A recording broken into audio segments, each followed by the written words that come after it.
Write down everything you know, everything you can do, every tool you have invested in, and every technique you have developed. Do not edit, do not second guess, just list them. That list is your IP inventory. That list is what Amplified T is going to work with. Most people skip this step. They move straight to the tools, the platforms, the tactics, and they wonder why the output does not feel like them. It does not feel like them because they never told AI who they are. Your IP inventory is the first thing you will feed your AI tools. It is the foundation of your mock clone. It is the raw material the factory needs. Jazz did this before she handed a single character to AI. She knew exactly what she was giving it and what she expected back. Brad never did, and so he keeps everything in the drawer. In the next chapter, we are going to talk about the supersize principle, what it means to multiply without diluting, why the human in the loop is the difference between a legacy and a liability, and how the congruence test will become the most important quality check in your creative life. But first, make the list. You are the IP. Everything starts there. Chapter 2, Part 1, The Multiplier Mindset, the Supersize Principle, Multiplying Without Diluting, the test every creator must pass. Max did not write that post, not entirely. He wrote the idea. He wrote the first line, which is the hardest line of anything. He carried the argument in his head for 3 days before he sat down. He knew the story he wanted to tell, the point he wanted to land, the feeling he wanted to leave with the reader. He knew all of that because he has spent years inside his subject, teaching it, living it, testing it against real students in real classrooms. Then he opened Claude, and he said, "Here is my idea, here is my argument, here is the story I want to tell. Help me build it." 20 minutes later, he had a draft. He read it twice. He changed 4 sentences. He added a paragraph near the end that only he could have written, because it came from a specific experience with a specific student that no AI had access to. Then he posted it. 47,000 people saw it. Miriam saw that post. She recognized Max's name. They had taught at the same institution years ago. She read it all the way through and thought, that sounds exactly like him. That's the way he thinks. That's the way he puts things together. She did not know AI wrote most of the words. She did not know because AI did not write Max. It wrote for Max. There is a difference so fundamental that everything in this chapter hangs on it. What multiplying actually means. When people hear the word multiplying in the context of AI, they imagine a copy machine. You put something in, identical copies come out. The original is somewhere in the stack, but you cannot find it anymore. Multiplying, in the amplify sense, means taking the thing that is genuinely yours, your insight, your experience, your point of view, your creative vision, and extending it across more surfaces, more formats, more audiences, more hours of the day than you could ever reach alone. Max's insight was his, the argument was his, the experience with the student was his. AI extended the reach of those things. It did not replace the things themselves. Jazz's characters are hers. The line quality, the personality baked into each face, the world those characters inhabit, all of that came from Jazz. AI extended the production of those things. It did not generate the characters. Jazz generated the characters. MD's stories are his. He lived them, he felt them, he chose which ones were worth sharing. AI shaped them into something a broader audience could receive. It did not invent the stories. MD's passengers invented the stories. Jazz generated those stories. You are not trying to produce more. You are trying to reach more. Those are not the same thing. Producing more without direction gives you volume. Reaching more with your actual voice gives you a legacy. The dilution problem here is what goes wrong. A creator discovers AI.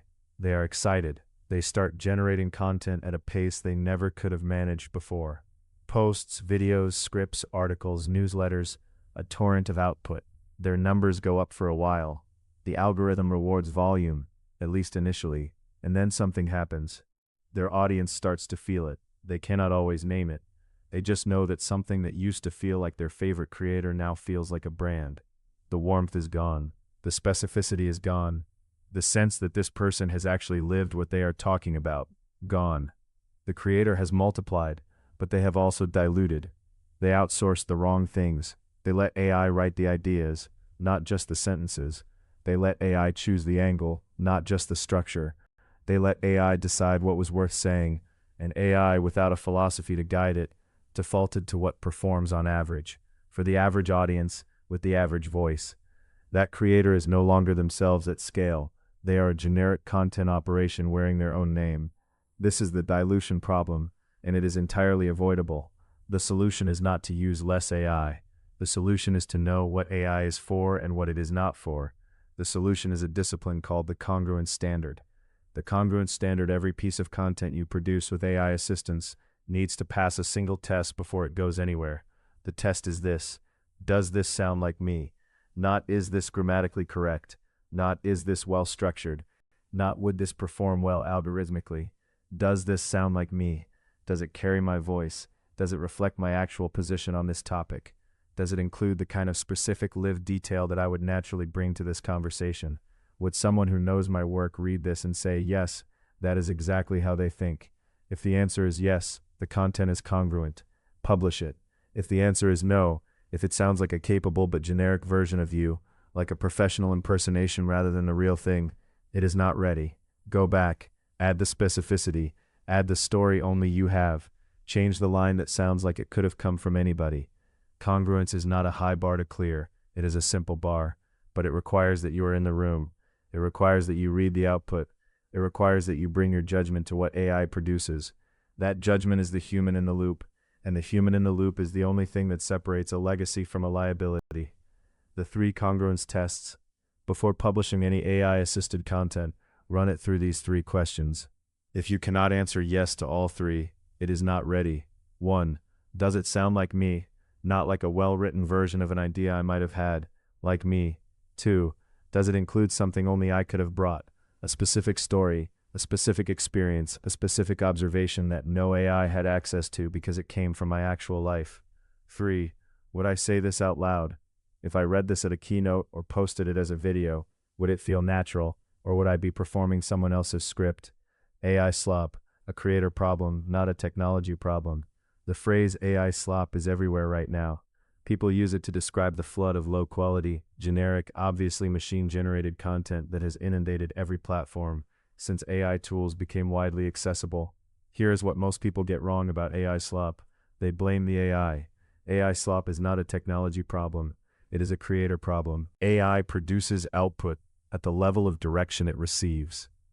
When you give it a rich, specific, philosophically loaded brief, when you have taken the time to imprint your voice, your standards, your creative worldview into the system, AI produces rich, specific, philosophically resonant output.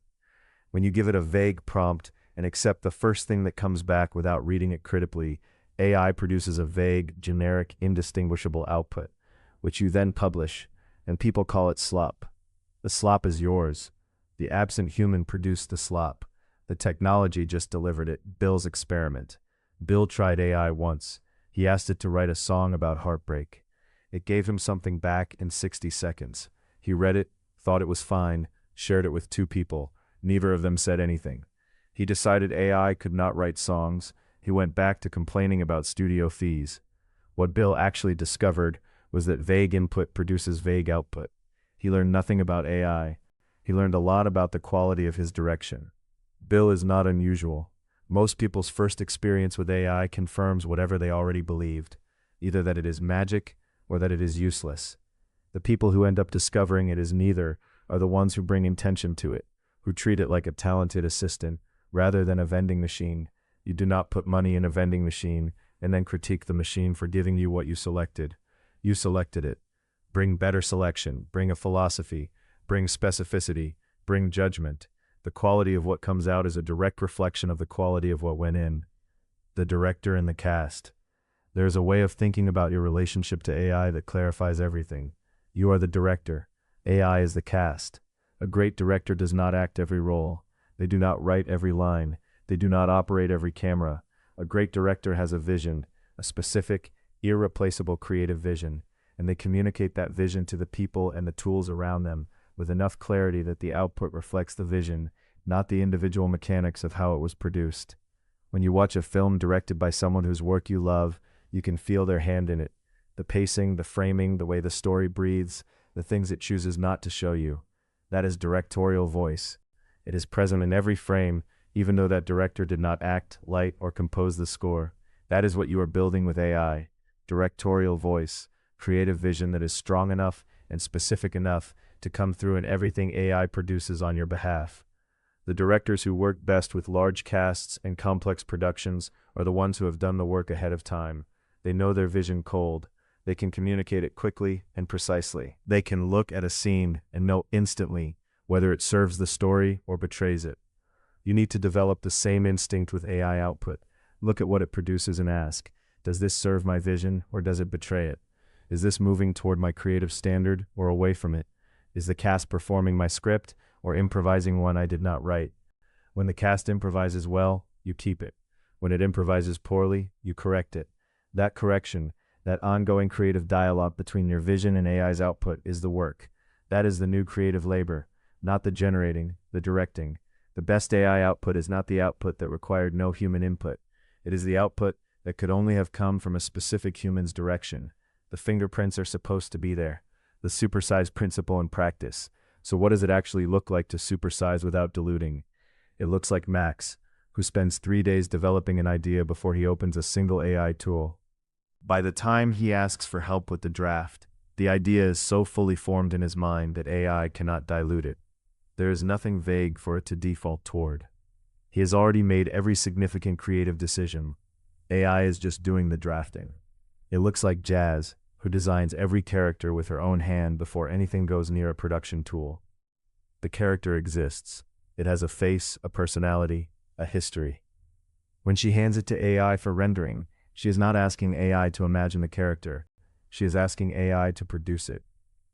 It looks like MD, who does not ask AI to imagine what an interesting Uber driver story might sound like. He gives it real stories, specific names changed, real emotions, real details, real moments that happened in a real car to a real person. AI shapes the telling. MD provides the living. In every case, the human contribution comes first. The creative decisions, what to make, what to say, what story to tell, what character to create, what argument to pursue, are made by the human before AI is ever involved. AI enters at the production stage, not at the conception stage. That is the line. That is the principle. Conception is yours. Production can be shared. Brad's real problem, Brad does not understand that Jazz is still doing the same creative work he is doing. He thinks she has handed her art to a machine. What she has actually done is hand her production to a machine while keeping her art entirely to herself. Brad is fighting a battle that was never being fought. Jazz never gave up what he thinks she gave up. The human in the loop is not overhead. I want to address something directly because it comes up every time this conversation happens. Checking AI output takes time. Reading what it produces, applying the congruence test, correcting what fails, adding what only you can add. This is not nothing. It is real work. Some people hear human in the loop and picture themselves spending as much time checking AI output as they would have spent creating without it. They calculate, what is the point? The point is this. The human in the loop is not overhead. It is the value creation. The time you spend directing, checking, correcting, and adding to AI output is not a tax on the efficiency gain. It is where your creative judgment gets applied. It is where that time is worth more than the time you used to spend producing the raw material from scratch, because it is purely judgment, purely your eye, purely your standard. A film editor does not shoot the footage. They apply judgment to footage that already exists. Nobody argues that editing is overhead. Editing is where the movie gets made. You are editing now. You are applying your creative judgment to material that AI generated, rather than material that a camera captured. The role is the same. The value is the same. The fingerprints are the same. The time savings are real. The efficiency gains are real, but they are not the point. The point is that you can now reach more people, more formats, more platforms, more audiences, without sacrificing the thing that made your voice worth amplifying in the first place. That is the supersize principle. More reach, same you. What about transparency? People ask, should I tell my audience that AI helped produce my content? This is a real question that deserves a real answer, not a policy statement. My position is this. Congruence is your transparency. If the content sounds exactly like you, if it carries your voice, your ideas, your experience, your specific way of looking at the world, then the creative act is yours, and the content is honest. AI was a tool, the way a word processor is a tool. If the content does not sound like you, if a careful reader would notice that the voice has drifted, that the specificity is gone, that the ideas feel borrowed rather than lived, then you have a problem that disclosure does not fix. The problem is not that you used AI. The problem is that you stopped being yourself. Fix the congruence first. The transparency question answers itself when the content is genuinely yours. There is a separate question for creators who are building AI avatars, using voice clones, or deploying AI agents that interact with audiences directly. That question deserves more care, and we address it fully in the chapter on AI avatars and digital twins. For content, posts, videos, articles, books, courses, the standard is congruence. If it passes the 3 congruence tests, it is yours. The Move Chapter 1 asked you to make a list, your IP inventory. Everything you know, everything you can do, every tool you have invested in, every technique you have developed. Chapter 2 adds one more document to that foundation. Write your congruence standard. 1 page. What does your voice actually sound like? What are the things you always say? What are the things you would never say? What stories do you tend to tell? What is the point of view you bring that nobody else brings in quite the same way? This document becomes the brief you give AI every time you work with it. It is the standard every output gets measured against. Max has a version of this document. He did not call it a congruence standard. He called it his content philosophy. But it is the same thing, a clear, written articulation of who he is as a creator, what he stands for, and what his audience can expect from him every time he shows up. When he opens Claude, the first thing he does is reminded of that philosophy. Not because Claude forgets, though it does between sessions, but because the act of restating it focuses him. It reminds him who is directing this production. That is the supersized principle in practice. Know who you are before you ask AI to amplify it. Amplify that, not a generic version, not an averaged out version, not a version designed to perform for the algorithm. The real thing, supersized. Coming in Chapter 3, Agent Workflow Manager. You are not the laborer anymore. You are the director, the conductor, the showrunner. What does that job actually look like day to day? What does it mean to build a digital workforce that operates in your voice and serves your vision? And what is the Mo clone, and how do you start building yours today?